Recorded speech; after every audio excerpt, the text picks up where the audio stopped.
So can you say that again? I couldn't hear you. Yeah, we did quite a whistle stop kind of review, didn't we? But getting the manual also helps. Yes, yeah. And the first time we go through it, like when you do the training, we go through it kind of fairly quickly and not in depth. And then the next time you'll make more sense as you go through it. But just so you get a bit of an overview of things the first time. Yeah. Yeah. Cool. Did you have any questions? No? No. Okay, so today I'm going to do the last lesson, the narrow pelvis lesson. I wanted to really quite an important lesson, so I wanted to do that before we went on. And so just come and stand up. Most of the lessons in lying, so don't worry, I'm going to keep you standing. Just,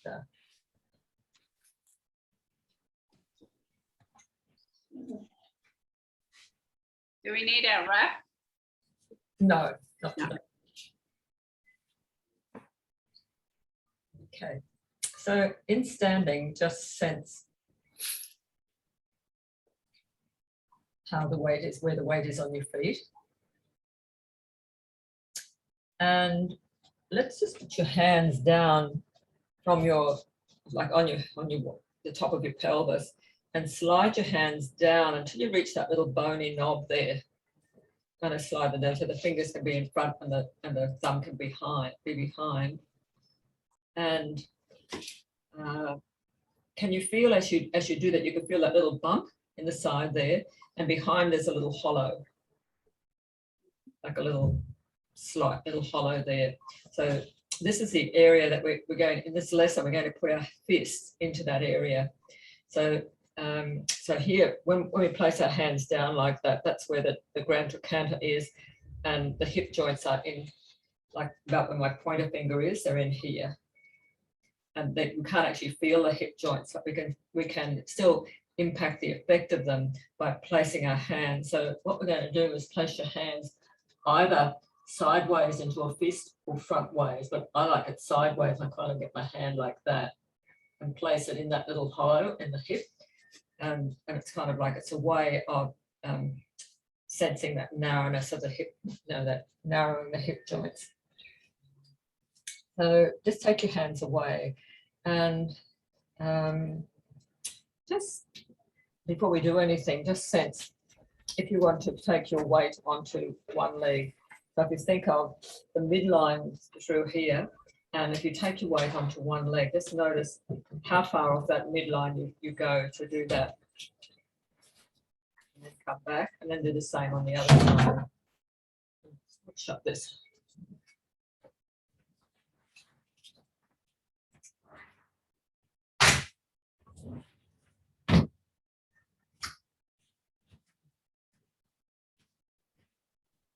And just notice, is there any difference? There's one leg, do you deviate, say, more on one leg than you do on the other? And other things to notice are, do you feel more comfortable on one leg? Does one leg feel like it's supporting you more? And if you think of that line between the big toe and the second toe, where the Roman sandal is, and your knee and your hip on one side, notice that line. And then when you go to the other leg, notice that line. Just see if there is a plumb line going through those three things or not. So another thing that you may notice is you do get taller on one side, maybe a little bit shorter on the other. And one thing that might give you a bit of a clue is when you put your pants on in the morning, which leg do you stand on? Do you feel more stable on? Okay, so Gwen, have you got a leg that you feel more stable on? Yeah, the right.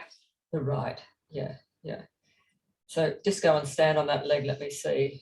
Yeah, okay, so you get nice and, I can see you. Okay. Yeah. So just take your weight onto your right leg. And then when you take your weight onto your left leg, what happens? Yeah, see, what are you sensing it? What are you sensing when you do that? tend to move further. Yeah, kind of like you go further off them, and this kind of sways out a tiny bit. Yeah. Whereas on this leg, you get on your right leg, you feel kind of much that's going straight through. So it's like that solid things happening. Okay. And Glenys, what do you notice? You're on mute, so. Yeah, I keep muting because of the trains. Okay. Yeah, that's all right. I think there is a stronger line on the left foot. When you go onto the other side. And then when I go onto the right, I feel that my hips going out the side. That. Yeah. Yeah. Okay. When you see this video, you've got that line behind you, and it's very clear what you're doing because of that line. Right. Yeah. So it's interesting. Okay. So you both know a hip that you may want to work on. So just feeling what it's like to stand on that leg that's not so so stable, I suppose, is a word. And so we've often talked about in our, when we're walking, we want to be going forward and forward so that our length is, that's happening. We don't want to be going like that. I mean, if we were doing salsa dancing or something, but if we're walking forward, want that stability. So this lesson is called Narrow Pelvis, and it's a lesson to help stabilize your pelvis so that when you go walking, it'll help you feel that you can stand on that leg, on both legs, you know, steadily, and it will help you when you're walking as well. So maybe if you just take a few steps walking and notice, does it feel different on so notice as you step forward on the leg that's more organized, what happens, and notice as you step forward on the leg that's not so organized, what happens. Okay. So taking your hands down your pelvis again, finding that grand trochanter, that little like a little hollow behind, bring your fists into that hollow. And it's like, if you can imagine that we're just bringing the fists together like this, as if there's a spring between your hands, a little spring, and you're just gently pressing that spring so that you're pressing in and then releasing, just that sense of that. And just notice how that feels when you do that.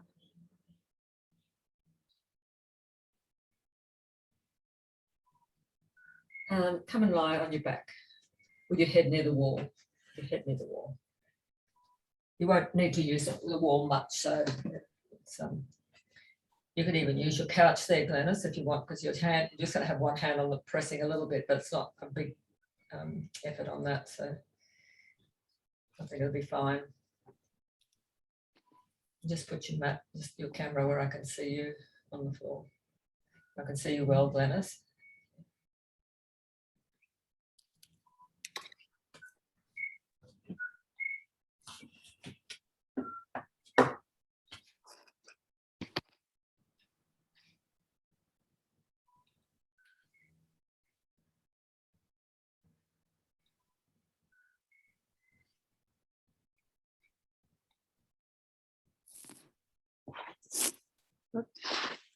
Lost you for a bit.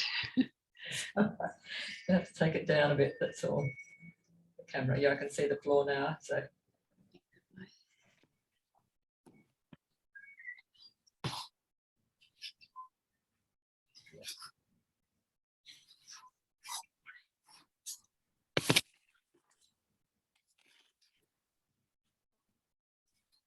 Okay, so just lie on your back and just sense how you're giving your weight to the floor. Maybe remove glasses or anything that's tight on you so that you have them, if you need to see something, back on.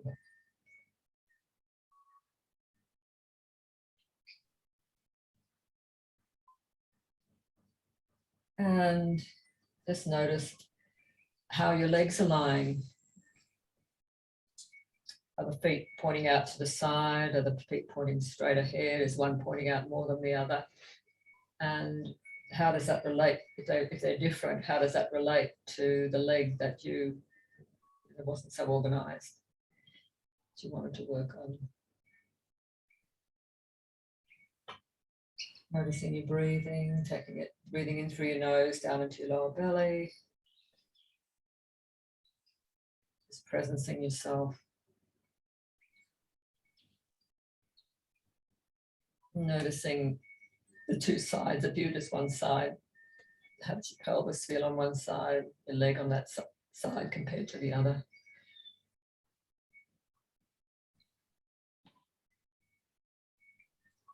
And just bend up your knees so your feet are flat on the floor.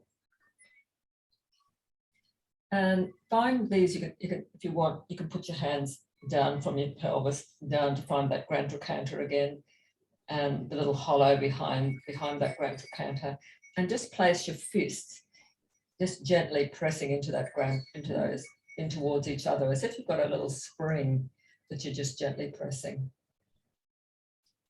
So you're tucking your fists into the dimples of your buttocks from left to right, and just gently pressing them towards the center. So your pelvis doesn't need to lift from the ground, you're just pressing them towards each other.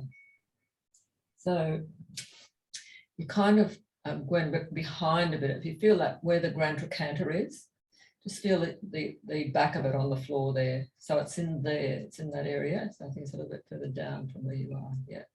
So you've got that, you're pressing into. You could even have your hands, the fist of your hands, like your fingers on the floor. So your hands are like that, like so that you like turn your fist. Yeah. So can you? And then make a fist with your hands, and then you press it. So you can use the ground. You don't have to lift your hands so much off the ground. Not so much work for yourself, but just to feel that sense of that you could just gently press, and you're not really moving anything. You're just really more stabilizing where those hip joints are. So the direction is in towards each other. So keep the fists. Don't let the fingers go out again. So make a fist with your hands. So your thumb around your fingers. Fist with your hands, and then you're using that, where the thumb and the pointer make a little circle. That's the part that you're pressing in, like that part. Is that? Can you feel that? Mm-hmm. So yeah. So right. Okay.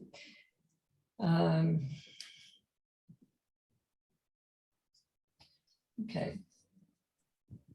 So what you're doing with this, you're just applying gentle pressure, tightening the pelvis from both sides towards the midline. So you're staying with both hands in a tightening position. Now, in that position, can you begin to step from one foot to the other? So you're just lifting one foot a little bit off the floor and then putting it back down. You're lifting one foot and notice, can you keep that spring tight, so you're using your fist to stop the hip deviating off to the side. And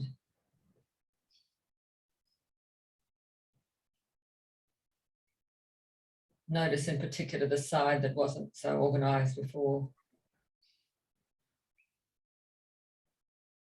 So you've got this image of those, it's almost like you're pressing those, you can't actually reach the balls of the hips, but because your fingers are here, it's talking to those balls of the hips so that they're staying in the same place. They're not moving, the hips aren't moving apart from each other, they're staying there. And as you're lifting the leg, the ball's rolling back and forth rather than bending out to the side. Does that make sense? Okay.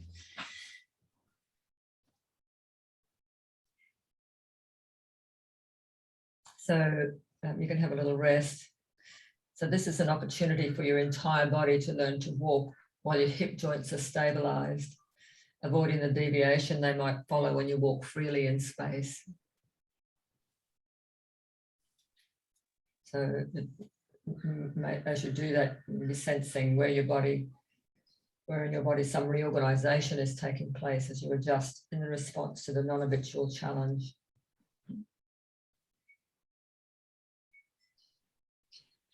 Now, we're going to continue this stepping from one foot to the other, tightening in the joint on the side you'd like to improve, but just have the hand of the side you'd like to improve in the hip joint. The other hand, can you put on the wall behind you, so that hand just goes slowly up to the wall. And in this, apply pressure that will load the body with the streaming force with each stepping foot. So you've got the hand there stabilizing that hip joint, not letting it deviate off anywhere.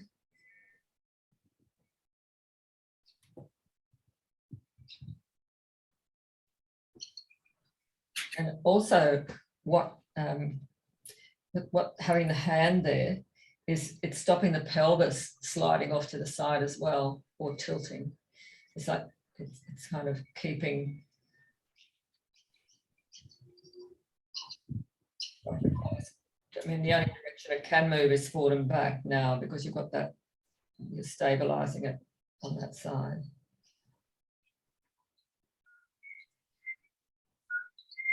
So you're looking for that idea that we've had in other lessons, where that streaming force is going from your foot through your body, like the one that you're lifting up, the other one is pressing into the floor, and the force is streaming through,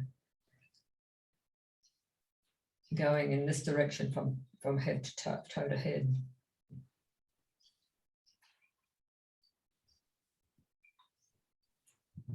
And this is the direction that we want the force to go in when we're walking, straight, not tilted off to the side. And just let that go. Stop the walking and then bring your hands back to your hip joints again. So you feel that spring between your hips, and then just slide your legs down along the midline. So you're not letting them go out to the side, just sliding them down. So the knee stays the knees stay in line, they don't go out to the sides. And so, that's another lesson that we do, the frog's legs lesson, where the legs do go out to the side, but this is a different pattern that we're playing with. Just sliding the legs down along the midline, and feel the way you're lying. Does anything change in how you're lying on the floor? Does anything change in the way your legs extend from your pelvis?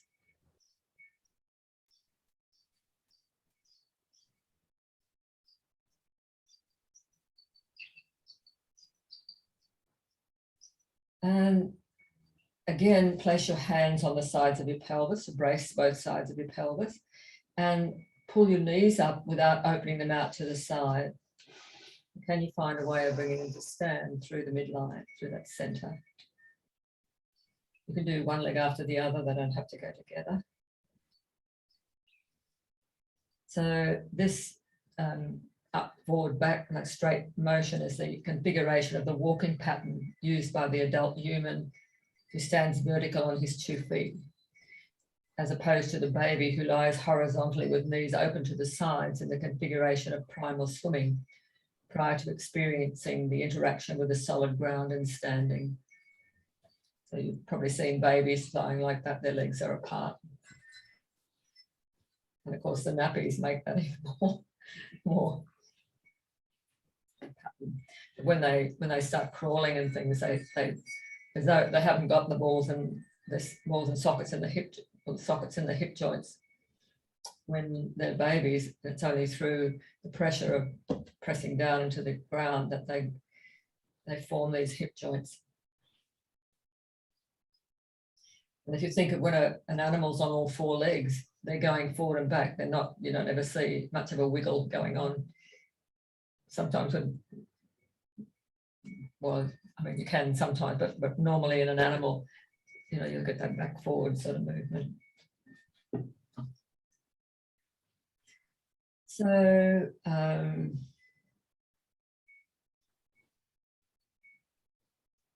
so with the knees bent up, place your hands on the side of your pelvis again, and that little hollow. So you're pressing as if you've got a spring between your hands, and you're just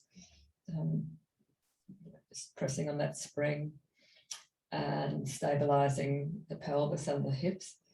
Now, this time, can you move your left hand towards the right so that the sorry, no, we're going to do that. So yes, you are. You're pushing the pelvis towards the center, one side at a time, but don't let the pelvis move on the floor. The sacrum stays glued in place. Only the two hip joints change position in relation to the stationary feet on the ground. So it's a very, very tiny movement that affords the opportunity to change the location of the hip joints in its cavity. So you've got your hands, you've got the spring there, and you're just moving the spring a little bit on one side, which will move the spring on the other side. And then just a tiny movement, just to feel that articulation in the hip joints.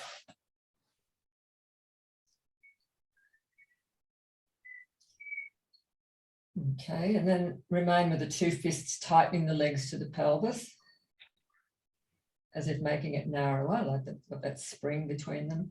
And remember which hip joint you intended to improve, and begin to slide that leg down. So you're sliding it down while your hands are holding, fists are tightening the legs to the pelvis. But extend it only as long as the full surface of your foot stays in contact with the floor. Sorry, I should have said that first. So bend up your knee again, so you're only extending it down as far as the whole foot can stay in contact with the floor, and then bring it back. The knee points to the ceiling all the time. And sensing what's happening in your hip joint as you do that. So you're sliding the foot back and forth a little, and feel how the rest of your body learns how to not deviate in the hip joint. What happens in your chest? What happens in the vertebrae between your ribs? Now we're discovering how to reorganize the extension of the leg without any compensation in the hip joint.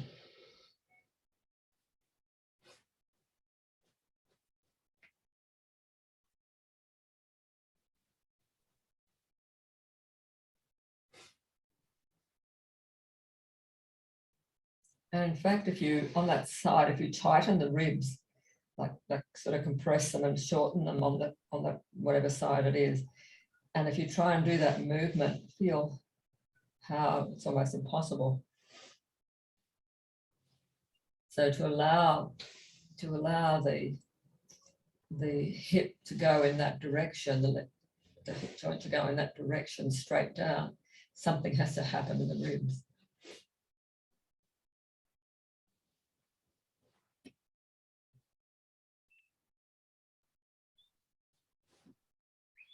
And just keep repeating this, taking sliding the foot away and sliding it towards you, and rest when you need to. And just feeling what stops you. Do you allow more space in your ribs? And allow the movement to move a little more.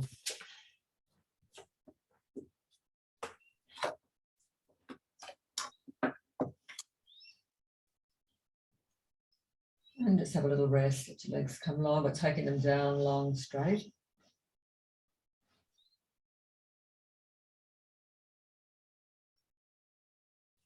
So this is the relevant pattern for walking in the vertical reality. Stepping on the foot coincides with straightening, and it bends again just slightly for shifting into the next step.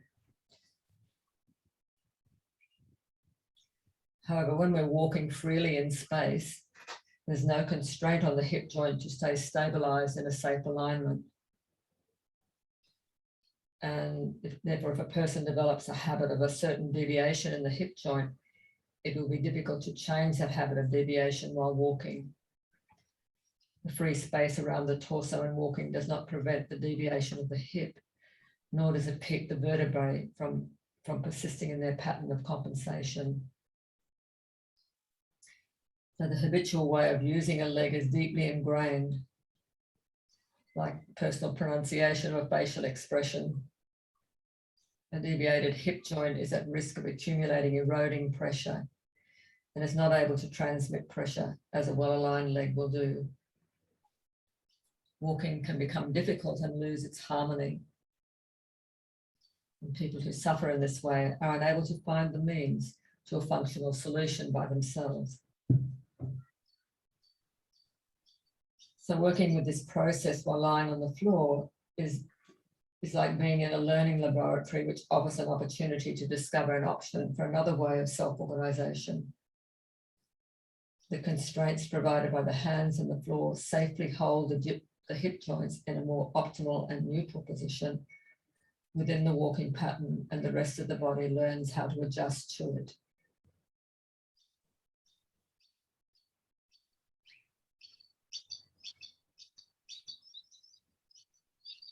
So just notice how your legs are lying now. Is it any different from your usual way of lying? The lying down generally invites the weight of the legs to respond to gravity by collapsing the knees to the side. But now the legs may be more ready to stay aligned to the front, which is a pattern of an adult man walking. When I lay down, my feet go flat right out to the side. So when I read that, I thought, oh my God, I mean, I'm not, I'm walking like a baby. But I think one of my trainers used to say to me, were you a dancer? With my legs were, yeah. But, and I used to walk with my legs out to the side. So, so this was this kind of lesson was really useful for me. Okay, bend up both your knees again and hold the bottom of the pelvis narrow with your two hands.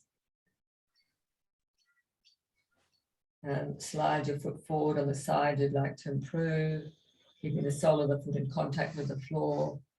And now can you draw a little tiny flat circle on the floor? Slowly paint the floor with the whole surface of your foot. So it can be not much bigger than a 20-cent piece if you want, or a little cup. Not important to make a big circle, but rather a round and smooth circle, going only as far as you can easily maintain the full foot in contact with the floor. And your hip joint learns to articulate proportionally to the changes of the foot while staying well aligned. So this is another thing that can happen when people are on uneven surfaces. They lose the plot in terms of what's happening in the hip joint. And the hip joint deviates out. And we lose the stability. And just reverse the direction of the circle. So it just has just a little tiny circle.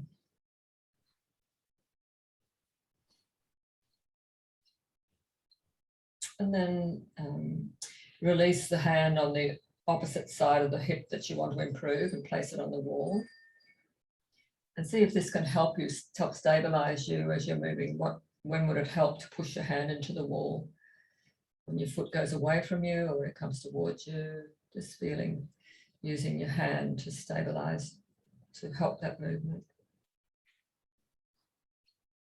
And finding the appropriate, pushing the wall at the appropriate moment of the circle.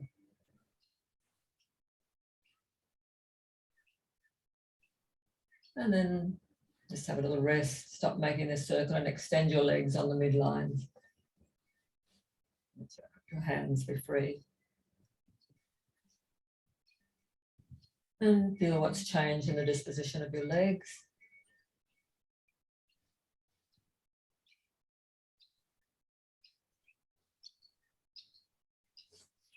Bend up your knees once again, and this time place your foot in a step position with the foot of the leg you want to improve further from your head. So it's the one in front. Hold your pelvis with your fists tucked in the appropriate place, where the bottom of your, where that could be the bottom of where your jean pocket would be, where that little hollow is, and start to walk in place, detaching one foot from the other from the ground. So you stay in that step position, but it doesn't have to be, you don't have to lift very far. So you each time bring the foot back to that same place on the floor. So working with this step position is more relevant to the reality of walking. And sense how the stepping of the foot on the floor generates a counter pressure through your whole body.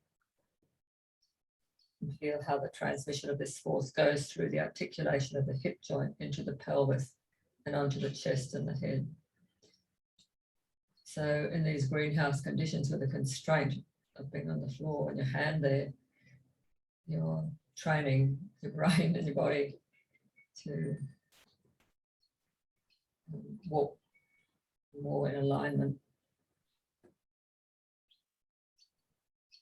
And can you increase the pressure in the thrust of the foot that's furthest away? That is the foot on the side that you'd like to improve. So the increased pressure reaches the crown of the head. So your head sliding on the floor like an axis. Head moving up to elongate your posture, the back of the head creeping along the floor. The chin does not move away from the throat. The power to make you taller comes from your foot. It is passing safely through your hip joint without disturbing the joint.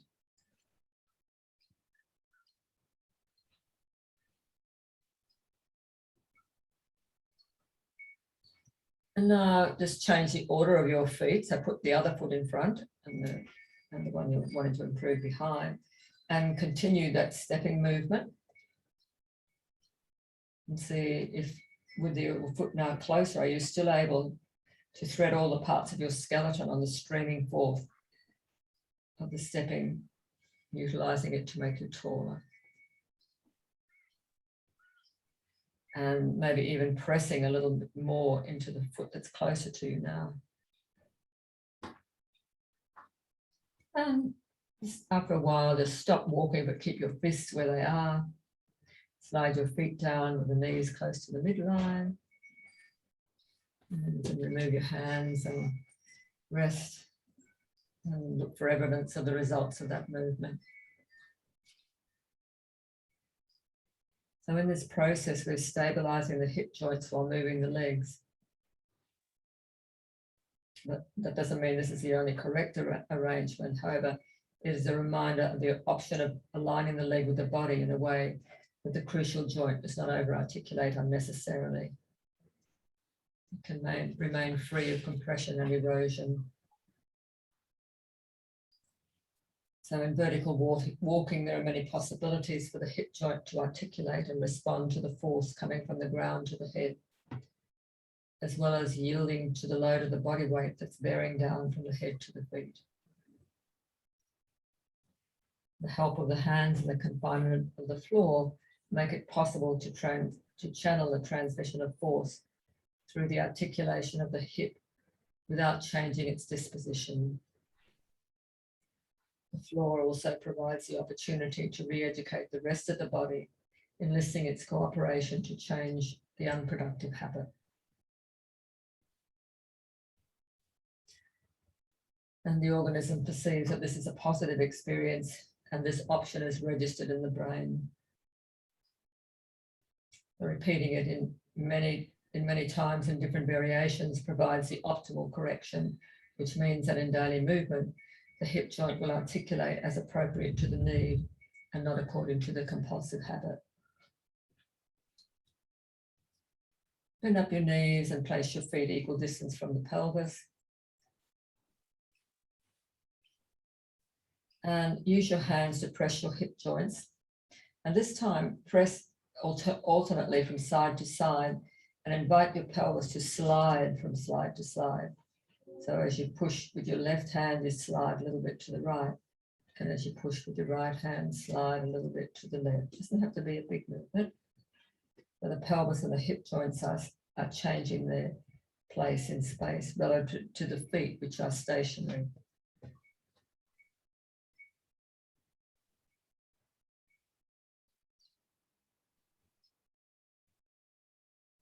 And just gradually inhibit the movement of the pelvis, stabilizing the sacrum in place. And continue pushing your fists into your hip joints one after the other, making the pelvis more and more narrow, meaning that space between your hands more and more narrow as you alternately bring the joints closer to each other. Now the origins of the legs change their disposition in the pelvis in relation to the stabilizing feet. Continue to push your hip joints one after the other and begin walking from one foot to the other for a while. Then every few steps, change the location and direction of your feet on the floor. So you might take your feet down a little bit further. You might take them sideways, closer to your pelvis. You're just allowing asymmetrical configurations in different places while your hip joints are held tightly and your knees continue to point to the ceiling. Now the pelvis is constant, the hip joints are constant, and your feet are moving in different directions with minimal articulation in the joints. So this is a relevant pattern of walking which is economical and safe. And just slowly look for the most comfortable, simple place for your stepping feet and continue walking for some time in the optimal arrangement. Feeling that streaming through your skeleton.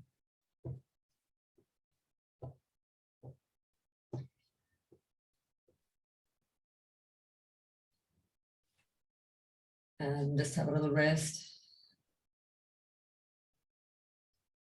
Letting your legs go long and releasing your hands. Sensing how you lie on the floor now.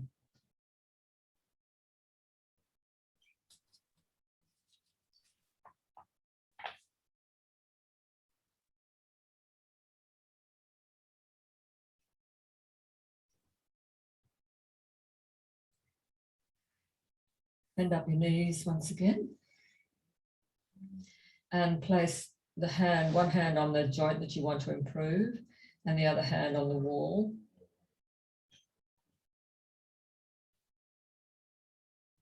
And continue that exploration of moving, just walking from one foot to the other, stepping on one foot and then moving the feet slightly. Closer to you or further away or forward, to the side.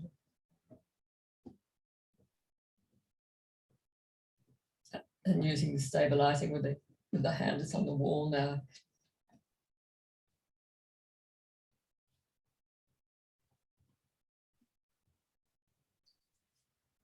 And then just let that go. Slide down your hip joints, or slide down your legs, I mean. And feel how your body accepts the experience of this alignment of your legs. See if you can interpret it as restoring innocence to your hip joints.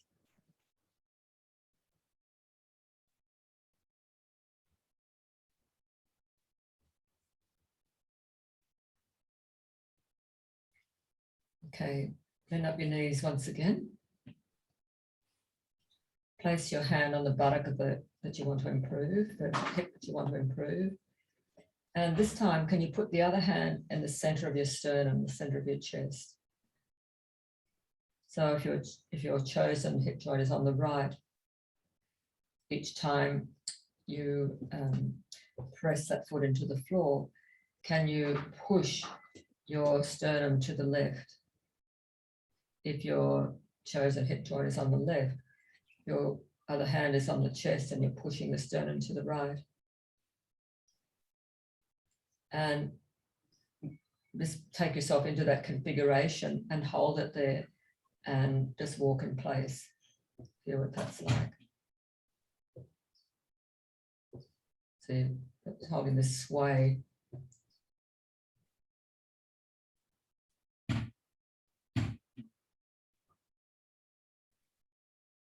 Okay, and just let that go, but keep your hands there.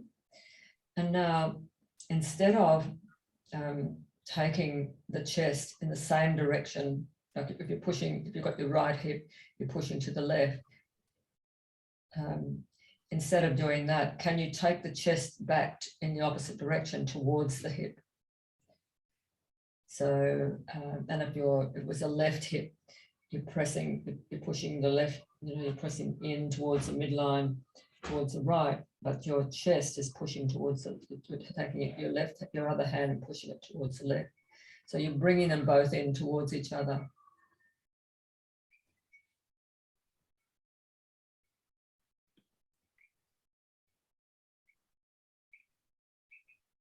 And so now the hip joint and the vertebrae move in the same direction.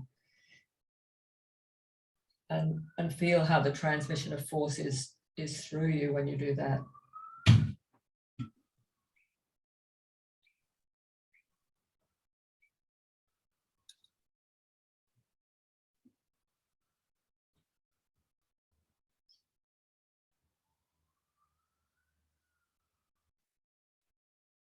And let that go and bring your legs down and rest.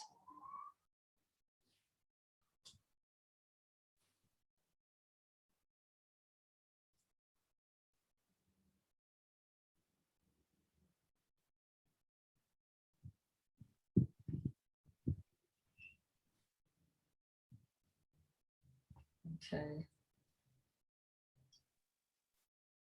So this was that movement was such a mind-blowing thing for me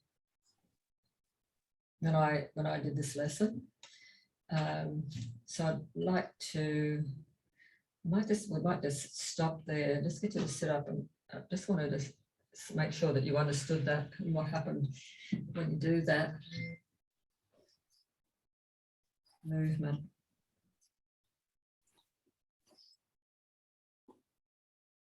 Or actually, if you come up to standing, I think, don't worry about changing your camera graphics. I'll explain it. I'll just show you with me. So supposing that I've got, this is my right hip. No, it mightn't look like that. If I go and push that across like that, and I take my chest across in the same direction, when I go to step, I'm going to be stepping off the center.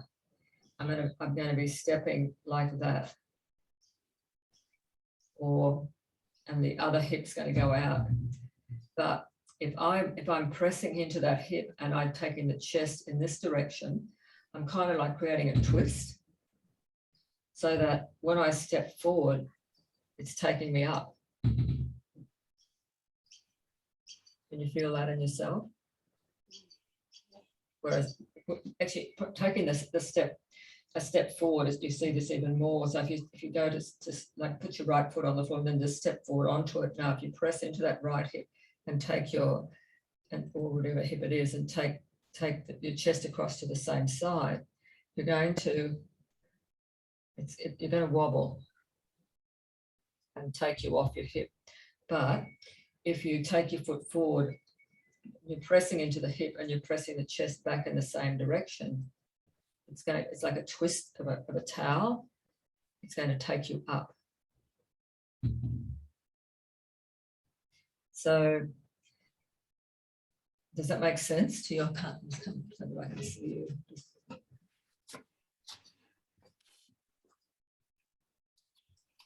Does that make sense for you, Gwen? Listen. Yes. Yeah, and Glenys, could you feel like when you? You mean pushing? Yeah. See when you push them to get apart the same way. Yeah. What you're doing is you're going to twist your ribs, and then you won't be on the center. But when you do it, that action of pressing them the same way is creating like a torque, T-O-R-Q-U-E, a twist in the spine, which brings you into the center. It's like wringing out a towel. So it's a very clever thing she does, and she does it lying on the floor. Yeah. Just when I was lying on the floor. I don't know. Could you feel it? I'm not sure whether you got that. Just yeah. Could you feel that when you were? Yeah. Like, yeah, you could. Glenys, did you? Not Yes, yes. The subtleties in the articulation yes. and the progression. Yes. Even though I might have looked like I was laying stationary with eyes closed. I just know when I did it, it took me a while, I didn't understand it. Yeah. And then, yeah, so I just thought I'd just stop and just make sure. Yeah, it's great. It's great. Yeah. We're going to go on now, we're going up to the neck and doing Okay. the same thing. So like if the neck goes with the hip, then you're going to go off center, whereas if the neck and the hip go opposite, you're going to go up and forward. And then like when I'm sitting, sometimes I'll do that, like if I'm feeling that I'm going onto one hip, I'll just take myself, like if I'm like, I'll do this. I can feel myself doing that. So I'll just go like this. Yeah. There's my center again. Yeah. From that to there. Or sometimes it's like I'll go over like that. So there, and I'm coming through the center. Yeah. Such a simple little thing. So great. Makes a big difference. Okay, come back on the floor now.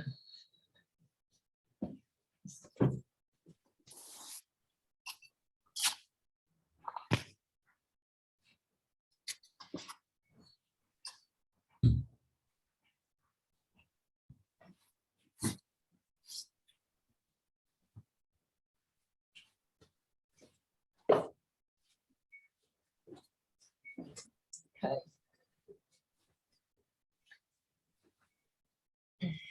Bend up your knees once again.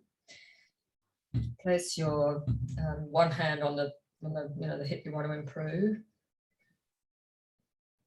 And now with your opposite hand, bring the fingers extended straight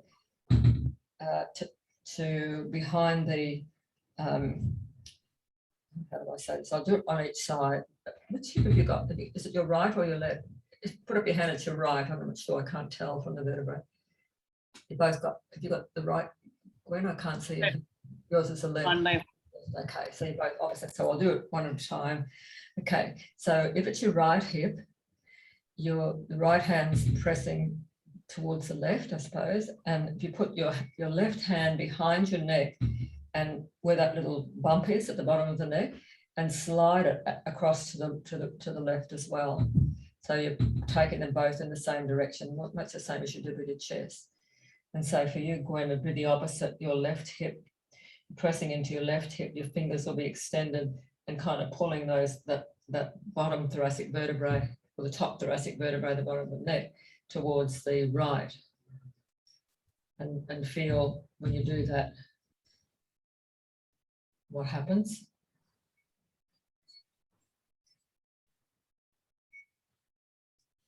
And now,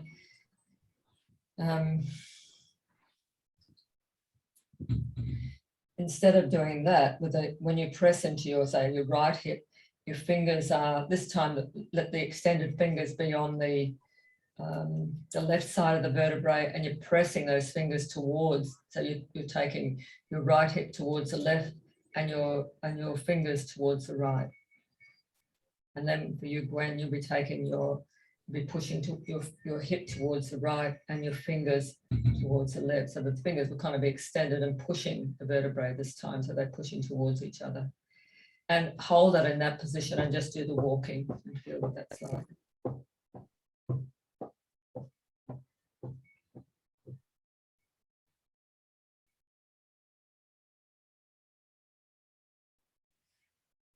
And just do that as long as you like. It's comfortable, and I'll just keep talking, and you can stop when you want.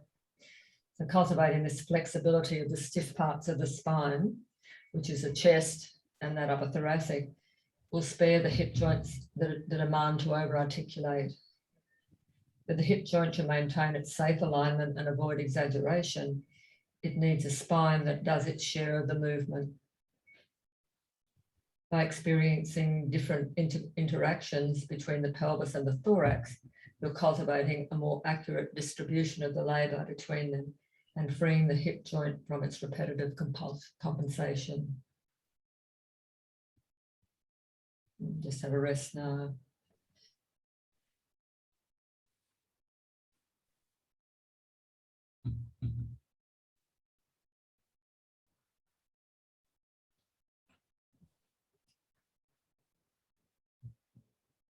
Noticing how your legs align, how your pelvis is.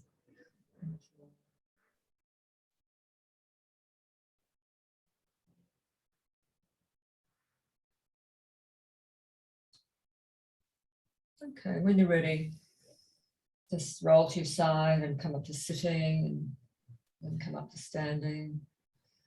And think of the spiral way of doing that. And just in standing, just close your eyes for a moment.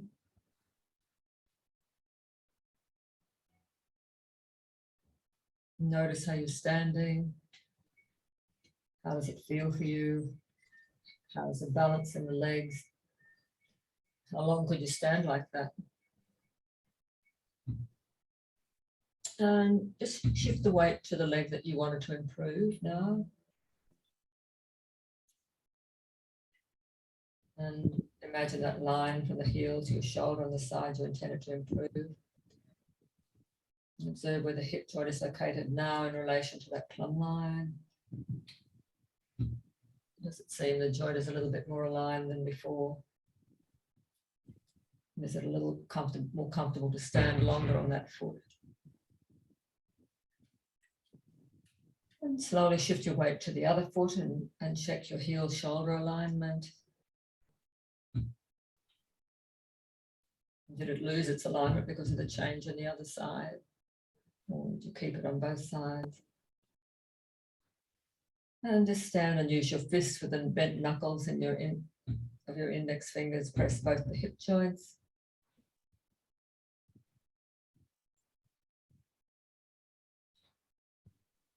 And then pressing them so that they, like I said, that spring coming from the outside in, bringing the sides closer to each other.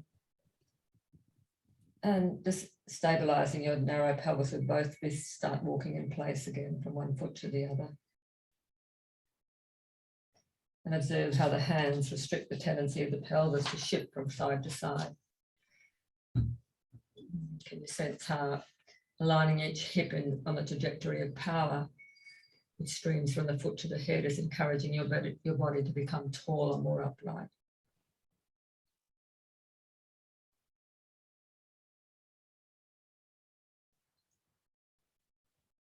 And continue to walk in place and allow the pelvis to move.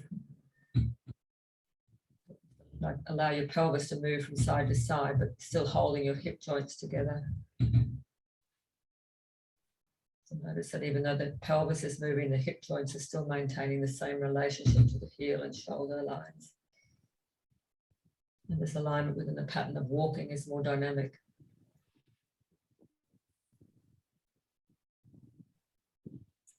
And then continue to walk in place and push one side after the other so the pelvis sways. So you're exaggerating the movement of each hip sideways.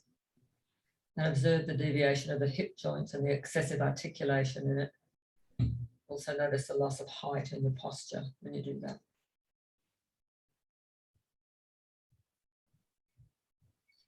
And then come back to walking in place, holding your hip joints together, tightening them one towards the other like a spring, and inhibit the drift of the pelvis. And sense once more the kind of upright walking which does not demand from the hip joints any unnecessary articulation. And just walk like that around the room, keeping your hip joints stabilized with minimum swaying. And so this is the style of walking that emerges from shortening the distance between the origin of the legs and the pelvis. Notice the determined direction in moving forward like an arrow with no loss of power in sideways undulations. And can you let go of some of the tension in your shoulders? Decrease their effort as much as possible while still using the hands to support the stability of the hip joints. And gradually lighten the hold of your fists and eventually remove them altogether. And continue to walk and imagine that your hands are still there. Observe how your body knows how to reconstruct the aligned way of walking by using the model of its own experience. And just walk without interfering and feel what your body took from the process of its own free will. And in the future, it will be possible from time to time to use your fists to give your hip joints a reminder about how to align in more efficiency and safety, so that you'll be able to take on more and more load, which is essential for the strengthening of bones. Or even just walk backwards.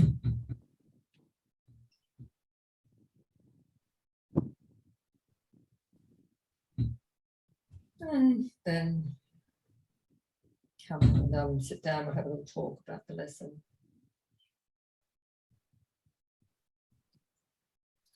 So one thing I didn't mention was that if you find it difficult with your hands there, you could use little balls, in like tennis balls or something, and, you know, just holding the balls in the hips, because sometimes if your shoulders aren't, if you can't able, it's an awkward position.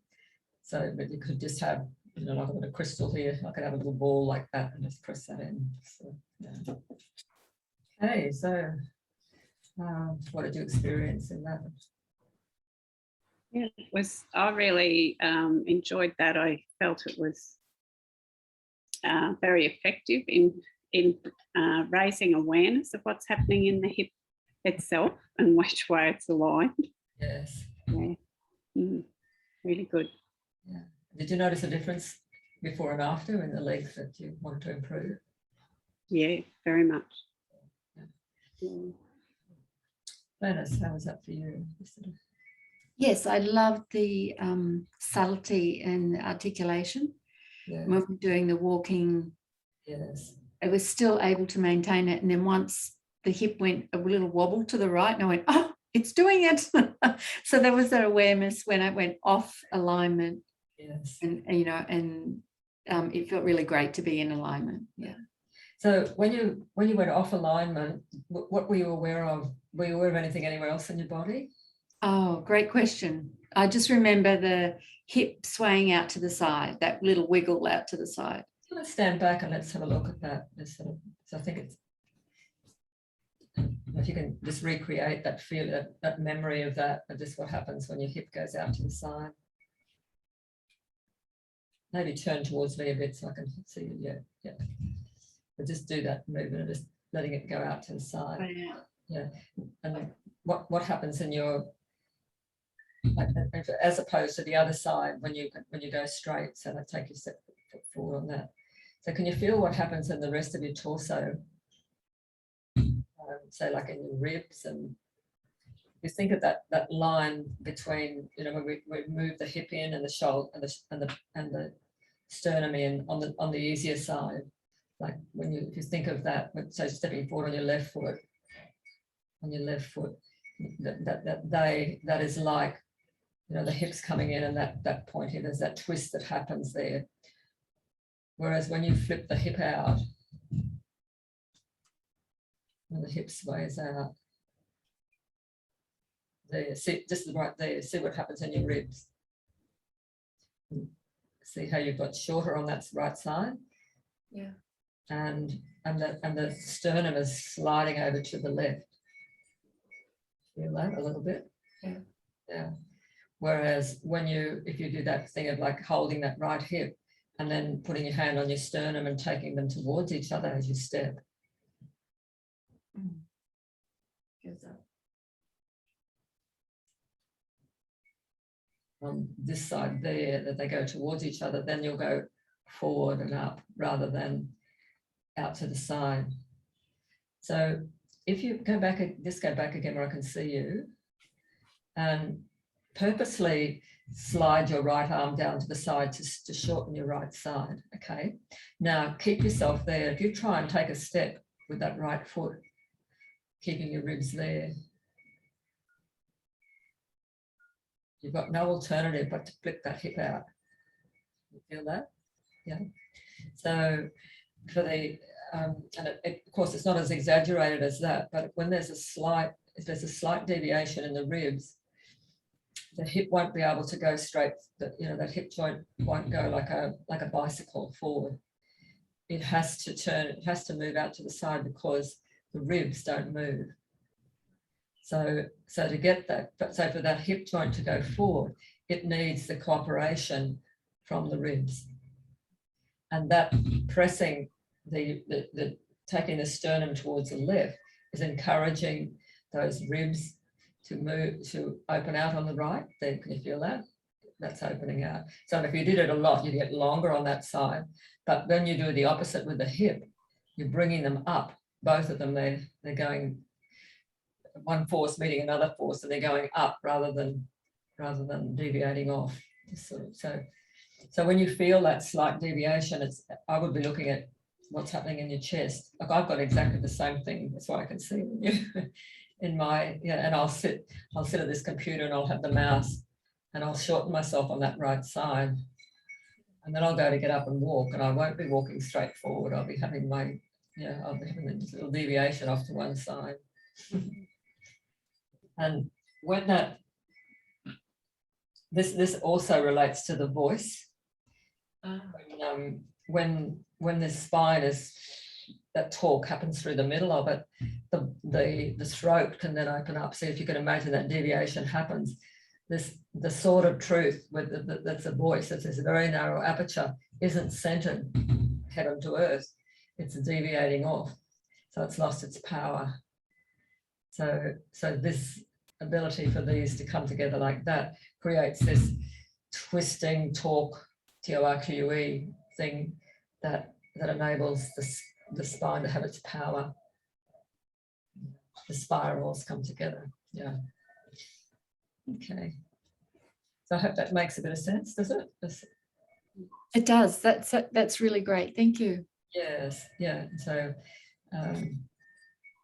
like in our spine, when the two spirals come together and allow us to do this, so that pelvis is going forward. It's like we're not. It's this action that's happening all the time, and that can only happen when the two spirals are equal.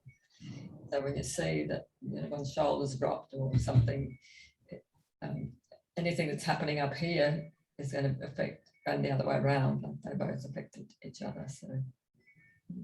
And just as I sat on my heels on my meditation cushion now, I noticed that shortening of the right side. Yeah, So I would be just playing gently with your chest to see, can I adjust where my sit bones are by just placing, be like, I'll do that too.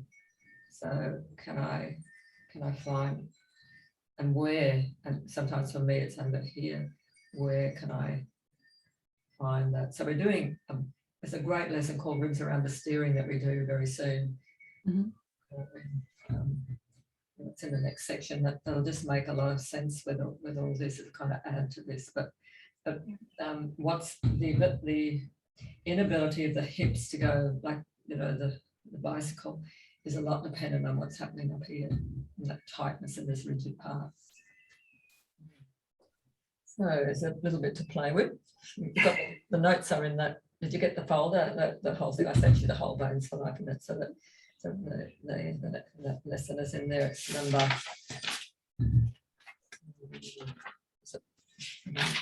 23. So called Aligning the Wheels. One thing it's called is also boys' pelvis, because men have that. They often got that. They don't have, like us women, have this deviation that goes on because of all the things that happen to us probably as well. So and that idea that we did in that bicycle lesson, so that like this is happening as well, that movement. Yeah, so this sort of lesson provides uprightness and straightforward walking. And of course there are times when we do want to do the sideways thing, but again, that's organized in its own way. It's not a dysfunctional kind of movement, but it has another purpose. But this, to walk forward, to be definite about something, to be singing, we want that sort of truth, or speaking, we want that sort of truth coming out and things. So, any questions about that? That sounds great. Thank you so much. I've actually had the manual printed and ring bound. So I happened to go to Officeworks to print some yoga poster up, and so I got that done at the same time, which is a really hands-on way for me to access it rather than turning on the computer and trying to read something on the computer. I like that tactile of having it in my hand. Right. I just all mine is like that. So, yeah. Good idea. Yeah. Okay. I don't think there's anything else I wanted to. Yeah, so like this lesson's so much of the whole Bones for Life program is about aligning the system with loading the system with pressure, but we have to get, if this alignment in the hip isn't right, even, then and of course people break the hips. That's one of the most common. I've got a little thing here in America. This was years ago, so it's probably more than $18 billion a year is spent in hip replacements. Yeah, and that's the biggest problem with osteoporosis, the breaking of the neck of the femur. Yeah. Okay. I've got this little note here too. Many people don't walk enough and get away with inefficient functioning. If they walk long distances, the function would make them correct themselves because they get into such pain they have to do something. It's just that we don't walk much, and so don't just get away with it until we don't. We just have a hip breaks or something. Yeah. Okay. Another thing, let's have the little birds talking to me. One here. Yeah, you're two. Yeah, over here. This on an emotional level, this is the hip joint's its strongest joint. It's just putting our foot down, finding our direction, moving forward in our real direction rather than someone else's direction. So it's got a load of things attached to it as well. Yeah. Cool. Okay. So there's 1 week that I'm not going to be here. I'm going on a holiday with a friend of mine out to Carnegie Gorge. It's on the 18th. No, that. So next week we'll be here, and one of you had something. It doesn't matter. We'll probably just finish with this section this year, because by then it'll be. We'll just see how we go anyway. But it's getting closer to Christmas by the time we'll do 2. Then there'll be a week's break, and then one of you has a. Did you say, Glenys, you're going somewhere? Or when I can't remember. I'm away the 2 weeks, beginning of November, the 1st and the 8th. November. Yeah. Well, so we can just not have it then and just go on to the next one, because that'll be, so we'll have 1, 2, then we'll have the 18th to 25th we'll have. Yep. So that'll be 3. And then if we don't have the 1st, so that'll be good. We'll have 4, 5, 6 taking us towards the end of November. Is that okay? Well, I'll be coming back on the 8th, but I don't know that I'll be back because coming in the van. Right. So you'll be away on the 1st, and then, well, when we get closer, or you mightn't be. Yeah, I don't, if you go ahead with it and I'll catch up or whatever, but whatever works. Well, you've got some dates not good for you, Glenys. I thought you said. At the moment, I've got Mondays, but if I get any clients booked in, okay, yeah, that might change things. We'll work around that. So, and I'm happy because we're not going to do. We won't push something to do the next section. So we've got a few weeks leeway, and I'd like to have both of you, because it's good to have it live and I can see what you're doing. And so we'll work out what we can do. Okay. Yeah, thanks. Okay, but I'll see you next week. Yep. Thanks, Rhonda. Okay. Thanks for that. Bye, Rhonda. Bye, Gwen. Okay, bye.